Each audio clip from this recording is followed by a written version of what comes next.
So hello everyone, তোমরা সবাই কেমন আছো? আশা করছি অনেক অনেক ভালো আছো এবং আমিও অনেক অনেক ভালো আছি। দুর্গাপুজো বলে কথা, ভালো থাকবো না তা কোনোদিনও হয়। তো তার আগে বলি তোমাদের সবাইকে শুভ শারদীয়ার আন্তরিক প্রীতি এবং শুভেচ্ছা। তার সঙ্গে জানাই বড়দের প্রণাম এবং ছোটদের অনেক অনেক ভালোবাসা। চলে গিয়েছিলাম পুজোর বাজার করার জন্য শিলিগুড়ি বিধান মার্কেট।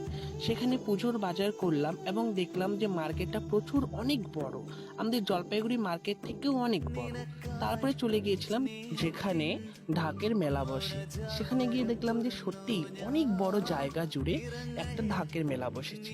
সেটা দেখার পরে প্রায় আমাদের স্টেশনে ফেরার সময় হয়ে গিয়েছিল, কারণ আমরা ট্রেন ধরবো 5টা 15 মিনিটে।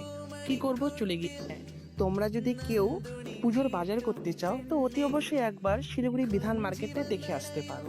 অনেক ভালো লাগবে আশা করি আমার মতো। তো দেখা হচ্ছে তোমাদের সঙ্গে আমার নেক্সট কোনো ব্লগে।